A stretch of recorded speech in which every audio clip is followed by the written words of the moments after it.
There could be a counter. Doesn't look like it. It's a nice way to stalk the field, right? We're never gonna cast this. Hey everybody, welcome back and thanks for taking the time out of your day to watch Hello Good Game. Today we are playing Yorion Esper. If you're new, Esper consists of blue, black, and white color combination. And you know, there is a lot of removal in this deck. It is a Doom Foretold Dance of the Manse combo based deck. We're using very cool synergies also through Yorion, the Sky Nomad, and our Ondu Inversion, which I believe is the key to making Esper work alongside the new Soul Shatter. So there's a lot of really cool things, both old and new, in the deck. Don't worry, we're going to break it down in depth, talking about each individual card, the strengths, the weaknesses, why it was chosen to be included in this deck. Next, we'll visit the strategies and synergies. How does it come full circle? What's your overall game plan and the steps you'll take to accomplish it? Finally, we look at some gameplay footage breaking down all of the playlines and interactions between Esper, Yorion, and the current best of one meta. Now, this is a deck made personally by myself, and you know, without tooting my own horn, it works pretty good. I've been having a lot of fun with this, and with the aforementioned synergies through Yorion and Ondu, you know, it's just so good. So I'm sure the deck can use some fine tuning. With that being said, because we only have you know, a handful of matches underneath our belt with it, but it's looking very promising, and it has sparked some serious ideas for the future Esper decks to come. So without teasing you guys anymore, if you do find any value within the video, make sure to like, comment, subscribe, share the channel out to a friend, and of course hit that bell icon so you're notified of all of our future uploads. We do have the 500,000 gem giveaway still going on, free cash prize monthly tournaments as well. There's a ton of stuff happening, so join the Discord.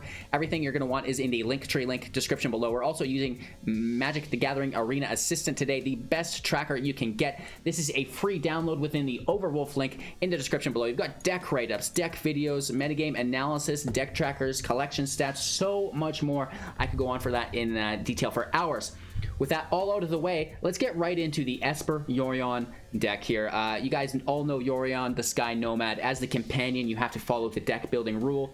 20 plus cards than your starting minimum in your deck. So we typically play with 60 in a constructed deck.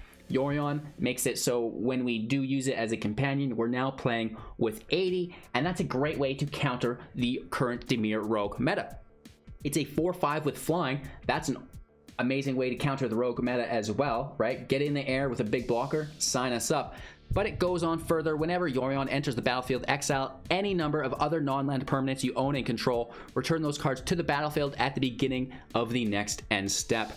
This is really cool. All of our permanents have entered the battlefield effects for the most part. So when they will re-enter, they will re-trigger and we'll get double value from our cards, which is really cool.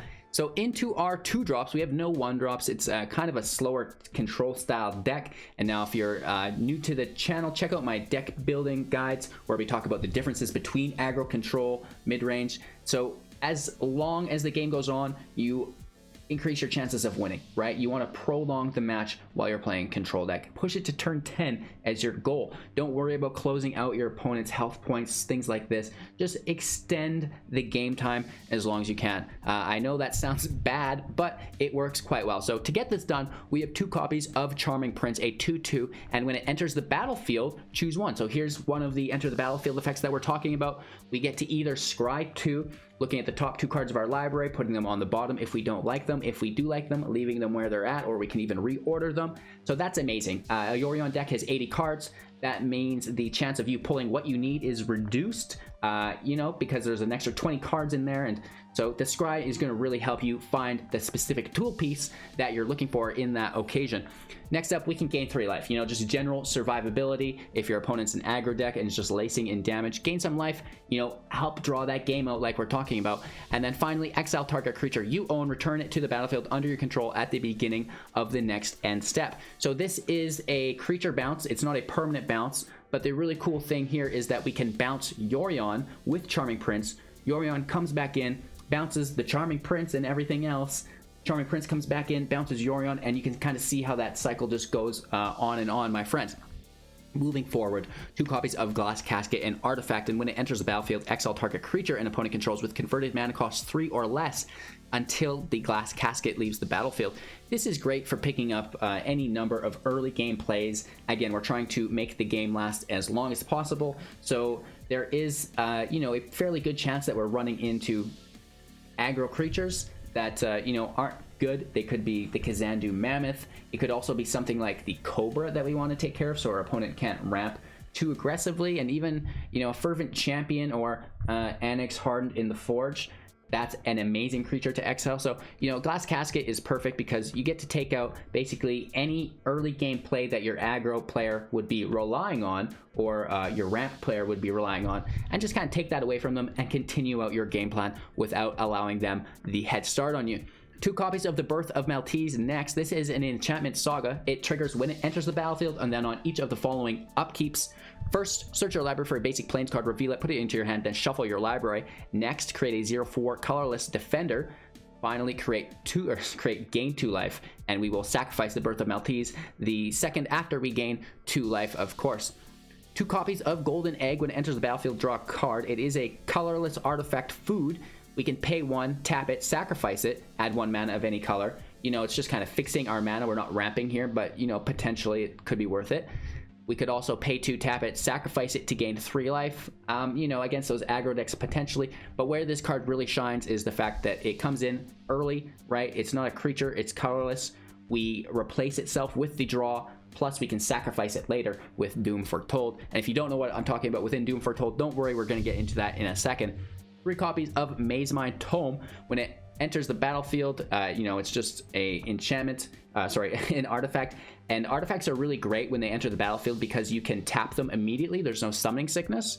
We can do so to scry 1, plus putting a counter on it. When it has 4 or more counters, we sacrifice it and gain 4 life. We can also pay 2, tap it to put a counter on it and drawing ourselves a card. So we can tap it with no mana for a scry. And again, we talked about having an 80 card deck, and scrying is really important to find the specific piece you're looking for. Or we can just go for the draw. And if we have the mana, there's a pretty good chance that that's the better option there.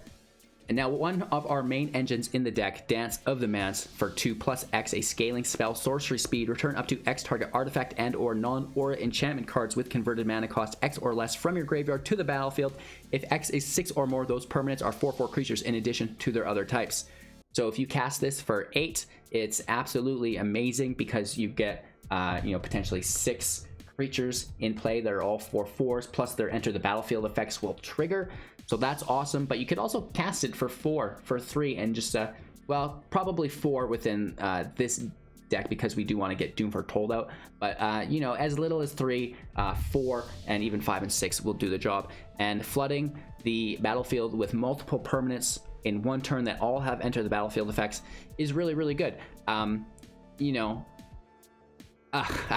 can't even get there. X or less. So, you cast it for 6, 4 of it plus the 2, and now you get to pull a 4-drop, a 3-drop, a 2-drop, and so on and so forth, right? Getting 4 cards with converted mana cost of X or less, in this case 4 or less. It's so good. You could even grab multiple Dooms, multiple Simulacrums. Your Thassa is something that's really fun to grab there as well. So Dance of the Manse is one of the main engines in the deck, and it will finish games for you. Moving forward to our 3-drops, we have 2 copies of Soul Shatter. This is an instant speed spell, and each opponent sacrifices a creature or planeswalker with the highest converted mana cost among creatures and planeswalkers they control. We see Dream Trawler around a lot. It's a hard card to deal with. Soul Shatter takes it out of the sky absolutely perfectly, and it will also take Ugins out as well. 2 copies of Elspeth's Nightmare, another saga, so triggers when it enters, and then on the following upkeeps. First off, destroy target creature an opponent controls with converted mana cost 2 or less. Next up, target opponent reveals their hand. You choose a non-creature, non-land card from it. That player discards that card. And finally, exile target opponent's graveyard. It's great. It does a little bit of everything. We get to remove one of their early plays. We get to disrupt one of their mid-game to late-game plays from their hand. And we deal with their graveyard if there's any shenanigans with recursion. We've got 4 copies of Teferi's Tutelage, I believe. It could be as little as 3. We're going to have to check the deck list. That's available within the description below. When it enters the battlefield, draw a card, then discard a card. Whenever you draw a card, target opponent mills 2 cards. So this can stack up, which is really nice. It's an enchantment, so it can be sacrificed with Doom Foretold. It replaces itself, much like the Golden Egg does. And we can just kind of mill our opponents out passively with it if we need. Moving on to our 4 drops, we have a single copy of Shatter the Sky, Sorcery Speed. Each player who controls a creature with power 4 or greater draws a card, then destroy all creatures. This just cleans house. Indestructible can survive it, obviously. Speaking of Indestructible, Thassa Deep Dwelling, a 6/5 with Indestructible. As long as your devotion to blue is less than 5, Thassa isn't a creature. There's a good chance that we will never get our devotion to 5 unless we've got a Yorion in play with multiple tutelages. However, we can also pay 4 to tap another target creature, even though it is an enchantment without it being a creature. This is very good, and even better than that, at the beginning of your end step, exile up to 1 other target creature you control, then return that card to the battlefield under your control. This is great. We can bounce a number of things. Solemn Simulacrum is a great bounce. We also have Charming Prince is another really good bounce for us as well. Moving forward, talking about Extinction Event, Sorcery Speed, choose odd or even, then exile each creature with converted mana cost of the chosen value. This is absolutely great. Another cool way to eat the Dream Trawler and things like Annex that you definitely want exiled and not destroyed. 4 copies of Doom Foretold, and at the beginning of each player's upkeep, that player sacrifices a non-land, non-token permanent. If that player can't, they discard a card, they lose 2 life, you draw a card, you gain 2 life, you create a 2/2 white knight token with Vigilance, and then you sacrifice Doom Foretold. 3 copies of Solemn Simulacrum. This is a 2/2, and when it enters the battlefield, search your library for a basic land card, put it into the battlefield tapped, and shuffle your library. When it dies, you may draw a card. So, it's great. It helps us ramp. It will replace itself if it dies, and we could bounce it for that ETB effect as well. Also, it is an artifact, so we could pull it with our Dance of the Manse, even though it is already a creature. Moving forward, we have 3 additional copies of Yorion the Sky Nomad. Already talked about that. 3 copies of Elspeth Conquers Death, our 3rd enchantment saga. When it enters, exile target permanent and opponent controls with converted mana cost 3 or less. Next up, non-creature spells your opponent cast cost 2 more to cast until your next turn. Finally, return target creature or planeswalker from your graveyard to the battlefield, put a +1/+1 or a loyalty counter on it. We have no planeswalkers here, so it's just going to be creatures, and typically we like to bring back our Yorion, our Solemn Simulacrum, or our Prince Charming, and that's going to be that, right? Moving forward, we do have 3 copies of Shark Typhoon. This is an enchantment for 6. Whenever you cast a non-creature spell, create an XX blue shark creature token with flying, where X is that spell's converted mana cost, cycling for 2 plus X as a scalable shark, and then whenever you cycle Shark Typhoon, create an XX blue shark creature token with flying. This is amazing. It can find you the cards that you're looking for by replacing itself through the cycling, and it can also create you the shark as a chump blocker to keep you alive, prolonging that match a little bit longer, like we talked about. You can also play it as the enchantment, and that's going to give you an army of sharks. Just be careful that your opponent doesn't have any enchantment removal. Best of all, we can recast this for, 6 plus 2 for a total of 8 with Dance of the Manse, which is absolutely insane. Flooding the field with Shark Typhoons after we've already cycled them to the grave is one of the most disgusting things I've ever seen in Magic the Gathering Arena. Moving forward, we have 2 copies of Seagate Restoration for 7. Draw cards equal to the number of cards in your hand +1. If you have, you have no maximum hand size for the rest of the game. That's unlikely, but it can still hit play, and late game it's better than nothing. Definitely better than a land, and we're not really concerned about our life so much because we can gain it back so easily. So, we can also just play it as an island, either paying 3 life to come in untapped, or, if we don't need it right away, we can enter it into the game turn 1, because we have no turn 1, so you can sneak it in that way without having to pay life as well. Into one of the better cards that I think the majority of the meta is sleeping on, Ondu Inversion. Sorcery Speed for 8. It's expensive, I get it. Destroy all non-land permanents. As a control deck, wouldn't you just love to make it to turn 7, turn 8, and have a restart? We can ramp with Solemn Simulacrum. Keep it in mind, it doesn't always have to be turn 8. We can bounce the Simulacrum with Thassa. Also, so Ondu Inversion is very playable within Esper as far as I'm concerned. Destroy all non-land permanents. This is good for a few reasons for us. A, it sends all of our stuff and all of our opponent's stuff to the grave. we can re-pull everything with Dance of the Manse. We also have Elspeth Conquers Death to pull things from the grave for us. That's not that bad. I would love to sometimes clear all of my enchantments off of the field into the grave and then cast a Dance right on top to finish the game next turn. This is the first bonus here. Secondly, it's sorcery speed, destroy all non-land permanents. We can play our Yorion and we can play our Prince Charming. Yorion enters, it bounces Prince Charming, and Prince Charming bounces Yorion, right? And we do that cycle that we talked about where they're each bouncing each other. When Yorion bounces everything, right, all of our stuff won't see play or touch the battlefield until our end step, which will allow us a full turn with an empty field with nothing but Prince Charming in play, right? We have Prince Charming in play. The rest of our permanents got bounced with Yorion. They're out of play in exile for our whole turn until our end step. At this point, we can cast our Inversion, destroy all of our opponent's permanents. Ours re-enter play right after. Woof, right? That's the key, Esper. You're welcome. Anyways, it can also enter tapped as a land. Really cool. And then, of course, we have a few copies of Ugin the Spirit Dragon. Reckon gains 7 loyalty when he enters, +2/3 damage to any target, -X. Exile each permanent with converted mana cost X or less. That's 1 or more colors, so it just doesn't exile colorless. And then, of course, -10. You gain 7 life, draw 7 cards, then put up to 7 permanent cards from your hand into the battlefield. Big woofs. These spells are accompanied by 2 passages, 4 clear water and murk water pathways, 4 bright climb and grim climb pathways, 2 swamps, 5 islands, 2 castle vantresses, 7 plains, and a castle Ardenvale. Of course, we do have our Yorion in the sideboard as the companion. You do have to pay 3 to bring it to your hand, and then you're allowed to play it, which is really cool. We talked about the deck list. We visited the strategies within it and the overall, game plan that you want to take. I hope you guys enjoyed and learned a little bit about Yorion, Esper, and the power of Ondu Inversion with the Yorion combo there, and of course riding on Dance of the Manse to absolutely blow up our opponent.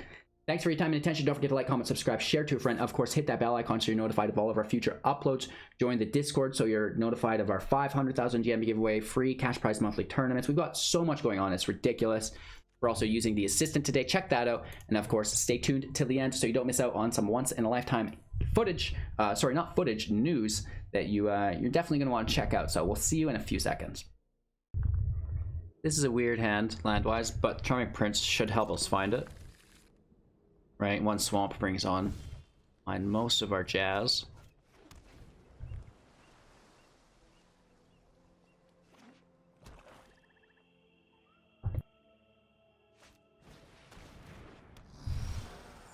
There we go, just like that. We don't even need it.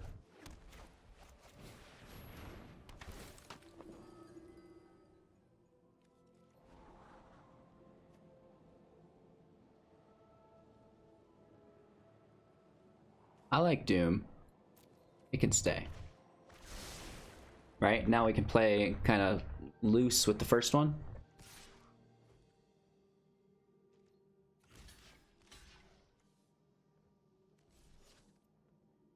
No blocks. They just return it to play, and that's kind of annoying for me.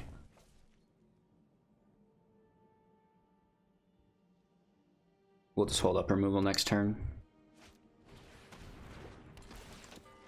Taking Doom. It's a good thing we have that other one on top. They're both worth 2.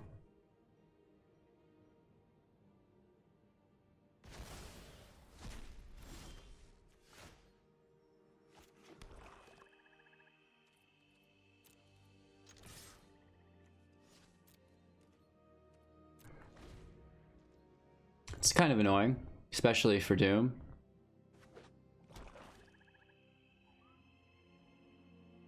They played their land first. That's good for us.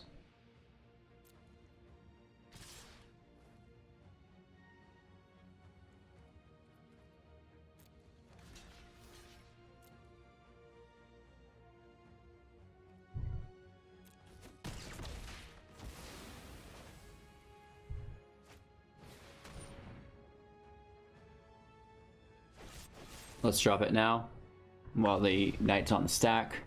We get Doom.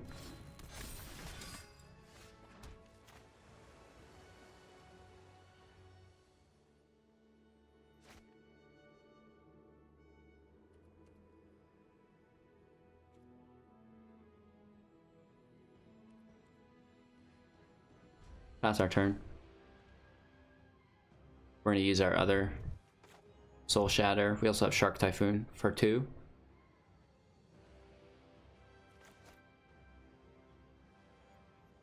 We can get our Elspeth Conquers Death in play before Doom Foretold. That's great.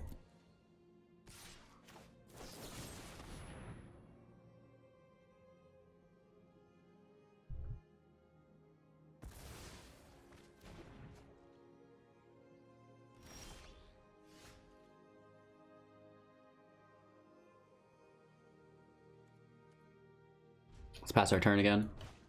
We're gonna Shark Typhoon here.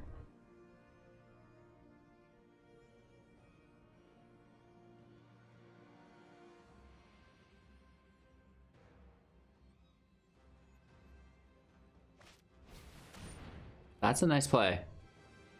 We definitely need to land here.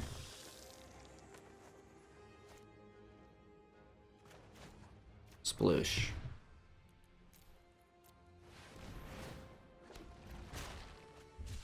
Another Typhoon's not good. It's not the worst, though. We could double block. Potentially. Nope. Nope. Where's this line, man? Let's take out the Scavenger. I just can't stand it. Protecting our H-Pizzles.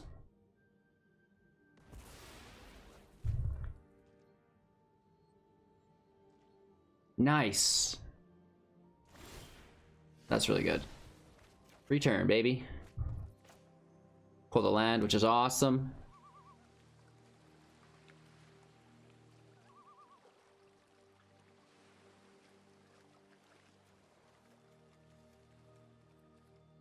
Let's pass our turn. Do another Shark Typhoon. I mean, I would like to just play it organically as well.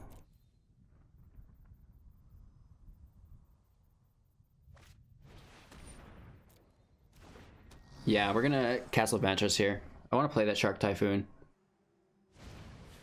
Ooh. Making things a little bit more awkward.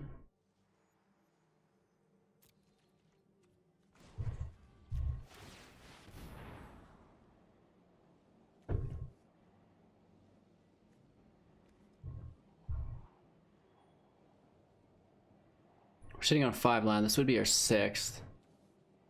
Let's toss that to the bottom for now.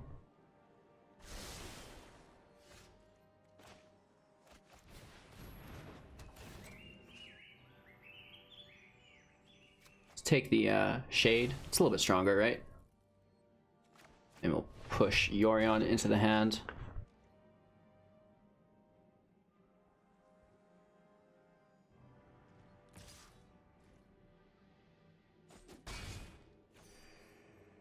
If we pull a second Plains, that would be nice. It would bring on our Conqueror's Death. Come on. In what world, right?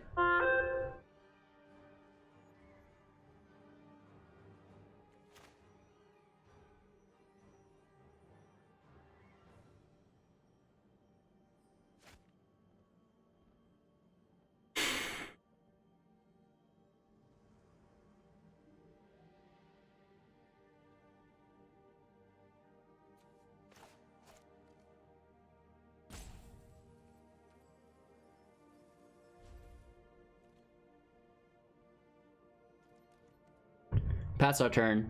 We're in a weird spot. There's not enough for Yorion to bounce. We're gonna get hit for 4 here. Unless they have instant speed removal. I hope they don't. There's the land, baby.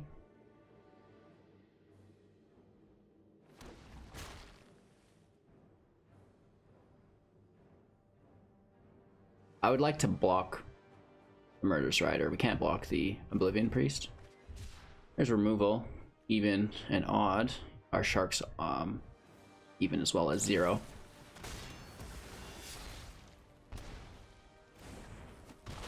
Well, that's annoying.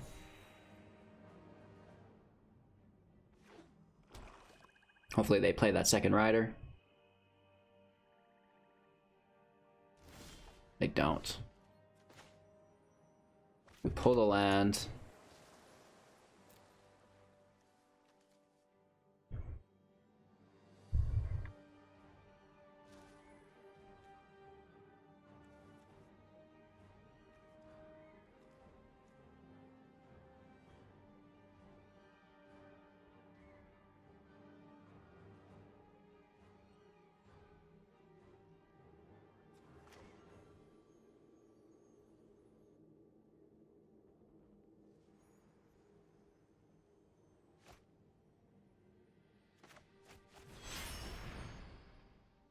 I guess a blocker.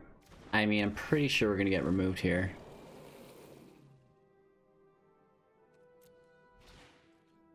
We'll see.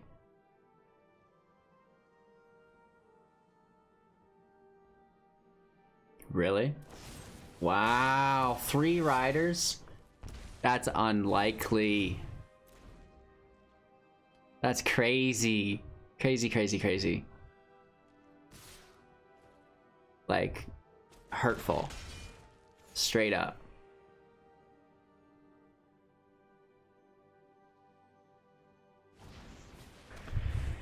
Oh, man.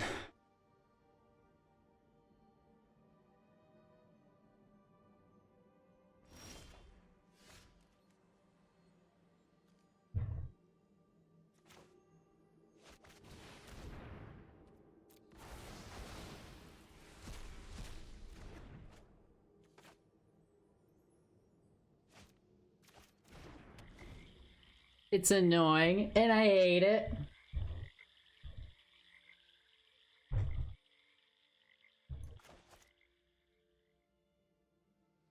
So much top deck removal. That's crazy. We were doing really nice off the start there, too. We're down to 4. Ooh! Right, it's 2 converted mana costs as well, so whatever we play sucks.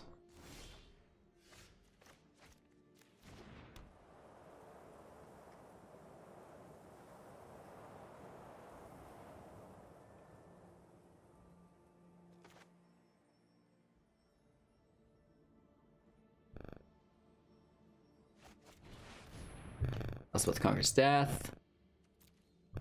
I need you back, Prince Charming. Thassa wants to bounce you a million times, gain some life.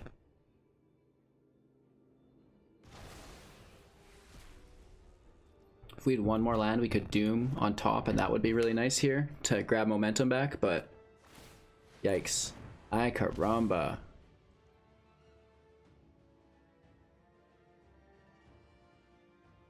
Hit for 2 for sure. Need no drops on their end. There's the rider. Shoot.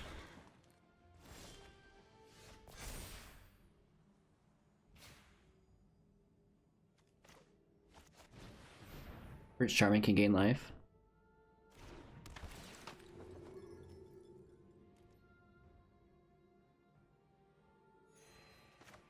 Thassa can bounce the heck out of it for even more life gain. And that's gonna be fun, right?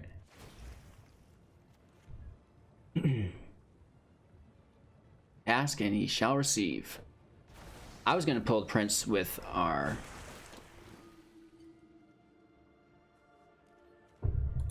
ECD, right? But I mean, I think we still are. No, I'll pull Yorion. All right, this is where we need everything to go right. We need to top deck a dance, get this Shark Typhoon and Doom Foretold in play. Bloodchief's Thirst, gross. You would, of course you would. Getting hit for 4, still unpleasant.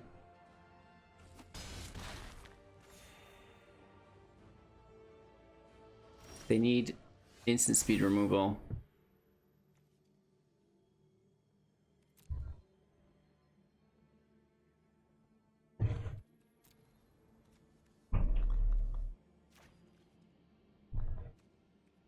Rinse and play.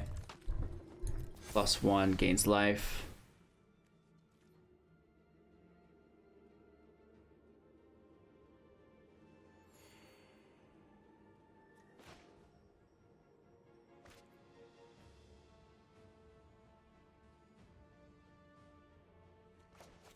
Elspeth conquers death again. Let's just pile on. I hope they don't play an Ugin on top of our Elspeth. That would be so sad.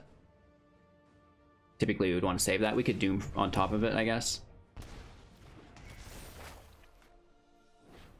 Rider out of commission again.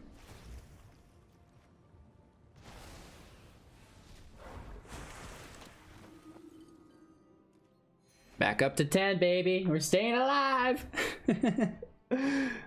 Oh, they're down to 36. 5 cards in hand.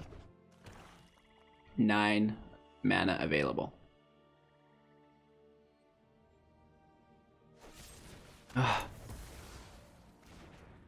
Keep taking it.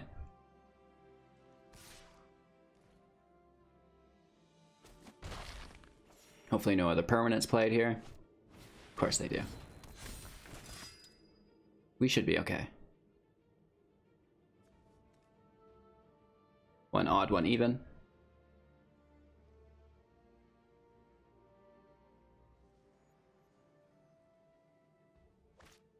Oh, they're going in deep. Oh my god. Oh my god. Content creator.exe shuffler program has been executed successfully. Woo! That was risky biscuits. Now we just start bouncing land. It's awesome.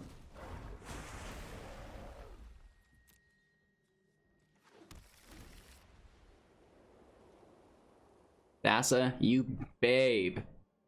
Doing work for me. They almost had us. They had us against the ropes for a while.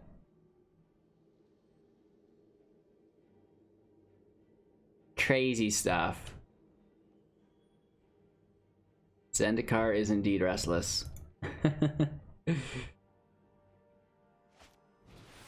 More of that gosh dang removal. Let's take our draw. Birth is fine.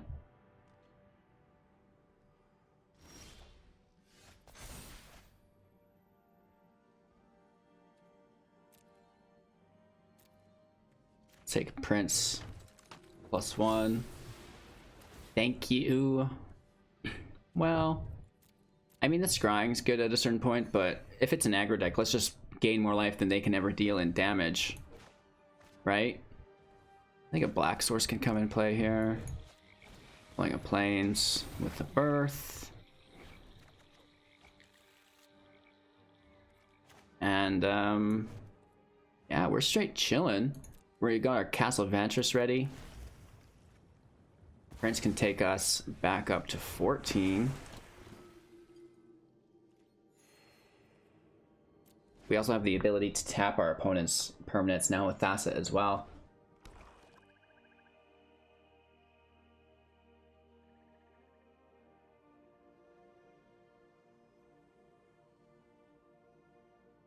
Back from the grave, baby. Happy Halloween.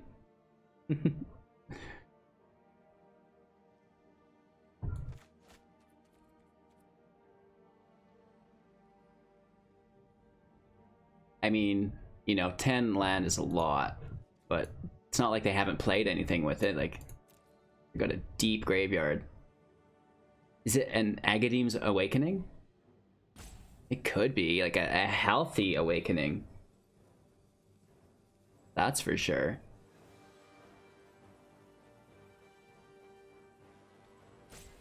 It is. That's really good. They take our Doom.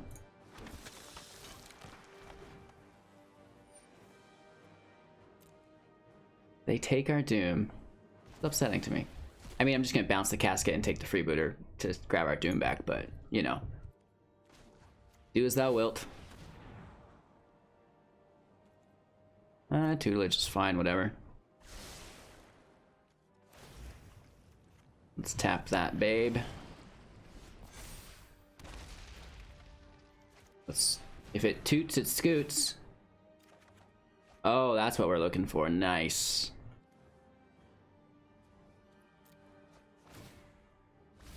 We're gonna start milling them, which is great. Yorion in play. It can't bounce these things.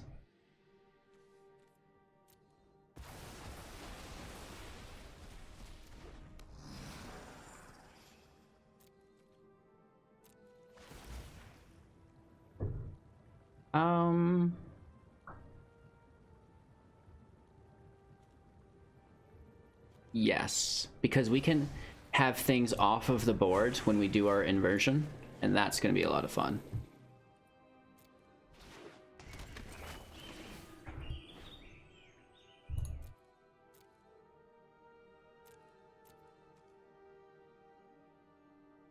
Let's just keep gaining life. We should take that freebooter, but I kind of just want to take the scavenger, you know what I mean?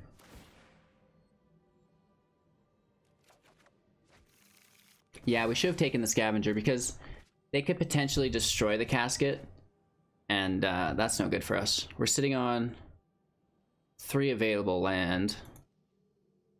Toss the plains. They're milling again down to 29. So the nice thing about this is there's no dance in our graveyard yet. We're sitting at 47. There's a secondary Skyclave. Pretty cool. They kicked it as well. Decent. Oh, nice.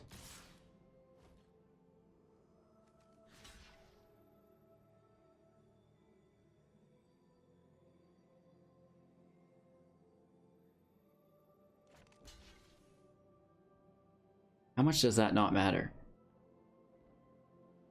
Should we just take that damage? Keep Yorion in play? No. Huh.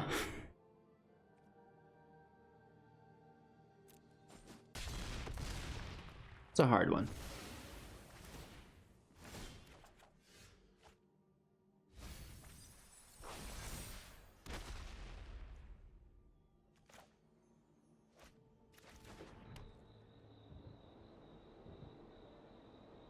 So we're not doing the inversion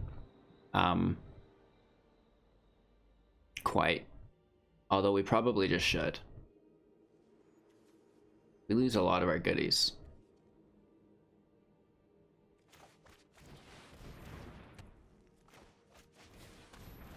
We just need to tap their attacker that's in the air.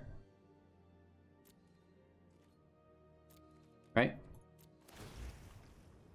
Let's bounce Prince. More life! Making this very difficult for our opponent. Many apologies on that phone as well. So they're gonna sack the shade that's on the ground. Right, this one. Hoping to potentially draw land to cast it from the grave. Which they have a few of them in there, 2 of them now.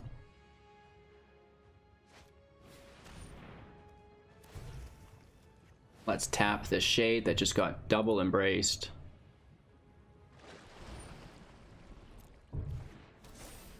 It's a 9/3. Woof. As long as Thassa's in play, it will never attack us, though.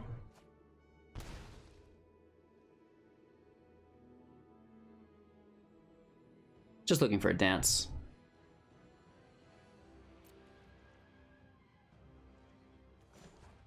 Let's take a draw. They mill. Let's sack our Birth of Meletis. We draw, opponent mills. Play our Tutelage. We draw, opponent double mills. Lose the land. At any point we can drop our inversion as well to clean up. Let's go ahead and take a draw here. Why not? I'm being greedy. Where's my dance? Oh, yeah. Oh, yeah. Can we hold up 4 mana on top of this? 1, 2, 3, 4. Right, yes, we can.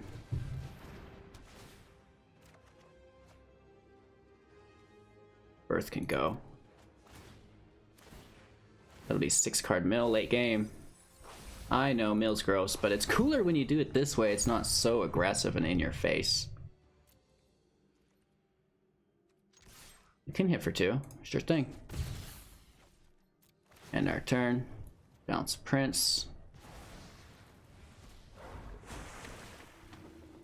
Gain 3 life. How many life has the Charming Prince gained us here? Our opponent has to sack one of the Demonic Embraces.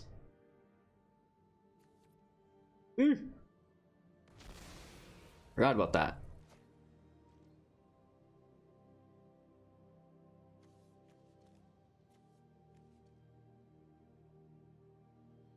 We just tap the shade there.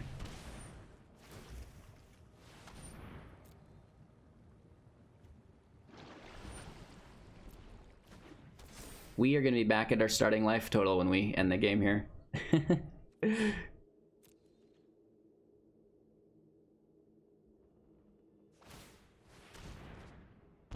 mean, we just milled them as well. I really want to dance, though. Nice.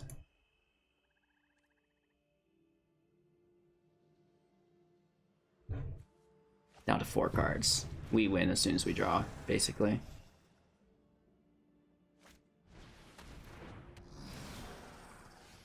So many shades. Let's kill a tutelage. There's the mill for 4.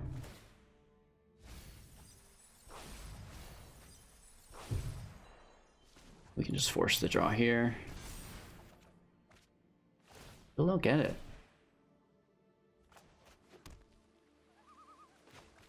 Well. Let's wreck it.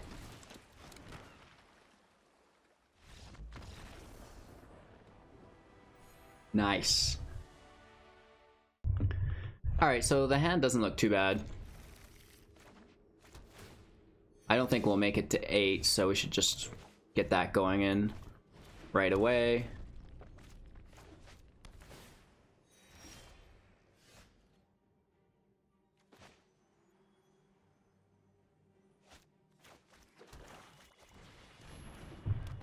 We can let tutelage sit for a bit.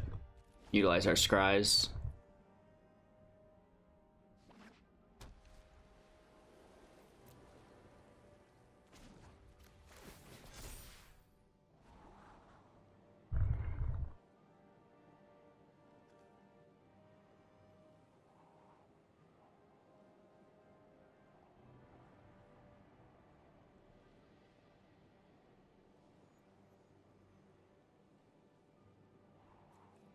We're gonna toss it. I'd rather the land first. We don't get there. That's our second. We only have 1 more. We really want to drop this at some point.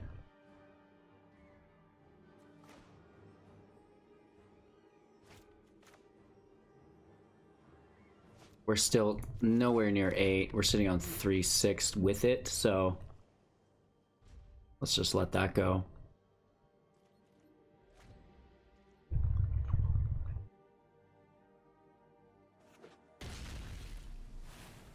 We do have Jessica into the mix. Let's just draw.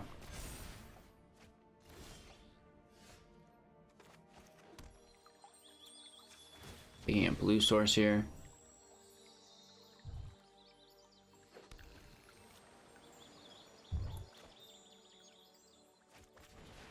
Let's just play our tutelage. Nothing crazy. Counterspell. Meh. Milling Yorion's not really part of our priority. That's why we tossed the first tutelage to the bottom.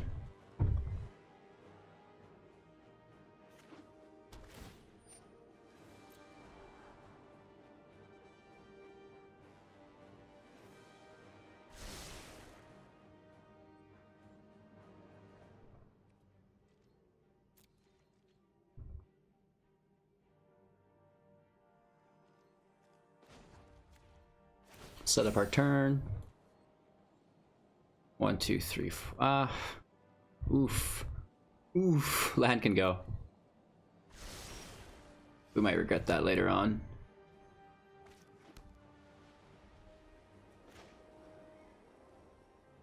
Let's just toss Thassa to the grave.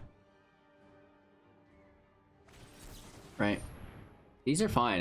You know, if we can hold on to this Elspeth Conquers Death, that should be okay. And they're just kind of filling our graveyard with things that we want to pull a little bit later with Dance. So that's kind of cool too.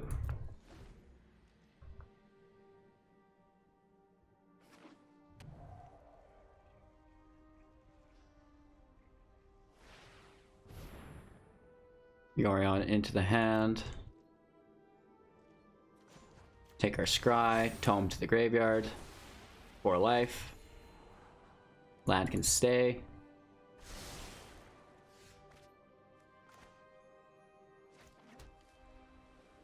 We're sitting on 6 land. We can cast this for 4. We can bring back 4 with 4 or less. We could bring back Doom, Thassa, Tome, and Tutelage.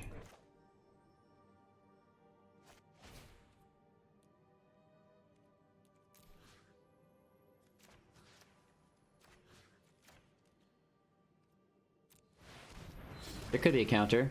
Doesn't look like it. It's a nice way to stalk the field, right? We're never gonna cast this. So let's toss it. Nice. That's a little bit better. This hand's a little bit awkward. Very slow. This looks better. We toss big boy.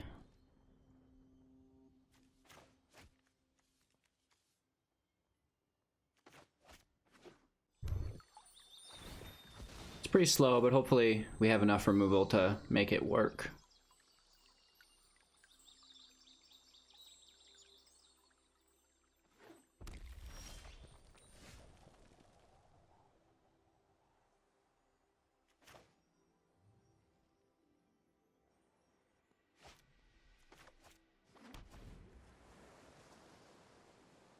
The land's actually not so bad.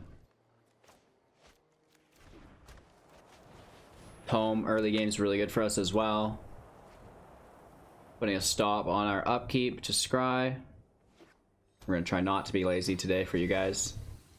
Typically something that we do, and then bad habits come forth, and then I predicate those forward. So let's not do that. Our turn. We actually missed a scry there. We should have scried before and then after. Oh well.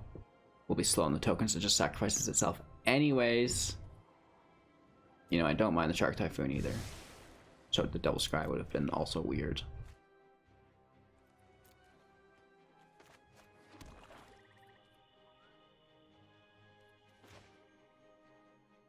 Let's just Yorion in. Cultivate. Grody. We have Naya to look out for.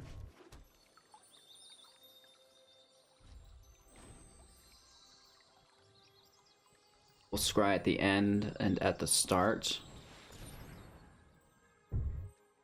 if we have to.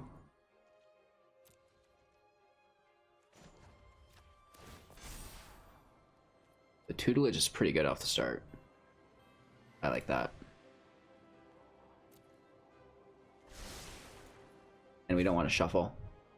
Let's take that.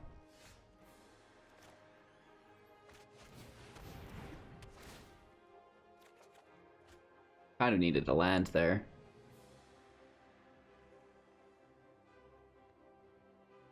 Should we toss Yorion to the grave? Yep. Bring him from the sideboard just to go into the grave. Let's take this shuffle here. And we need that second plains for not only the Shatter, but the Conqueror's Death as well. Ending our turn here.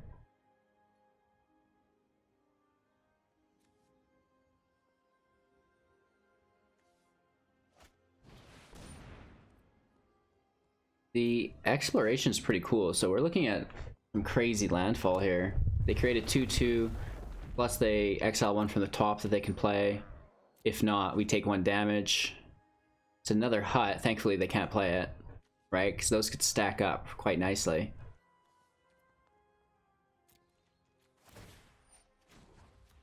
Let's take our scry.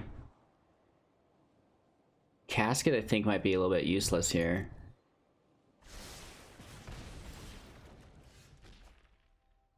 We do put the mill on them though, which is nice. So not only are we milling them, but they're milling themselves. Let's get into their hands. We cast the Birth first. Why did it auto tap our swamp? Oh! Never mind. If we cast the Birth and manually tapped our land, we could have cast our Nightmare. Not anymore. Oh, that makes me so sad.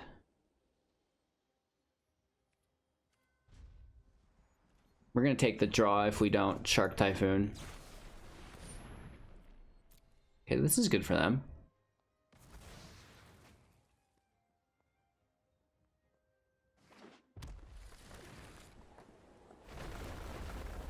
Yeah, rest in peace on that land drop.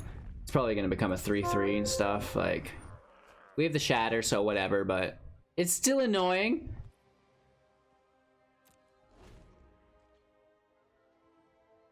That was instant speed on our end step as well. Awesome. I'm just realizing this now. At Evolving Wilds. Woo! Woo!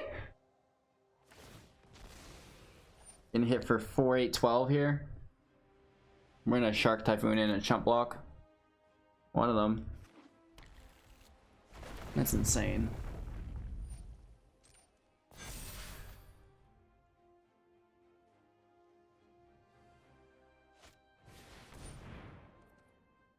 Wow. They're going in even harder. That's crazy, bro. Sploosh. I like that. That's a cool deck. Something we've not really worked with a lot yet.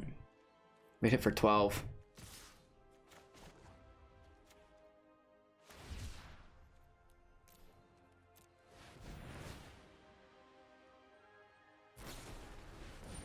What? Oh my lord. What has happened? I'm gonna have to go back and look at this match. This is ridiculous, you guys. Oh my lord. Crazy times we live in here. Let's take our scry and life gain as well, apparently. We're gonna need that. Interesting. 1, 2, 3, 4, 5. That's kind of what I'm looking for. My gosh.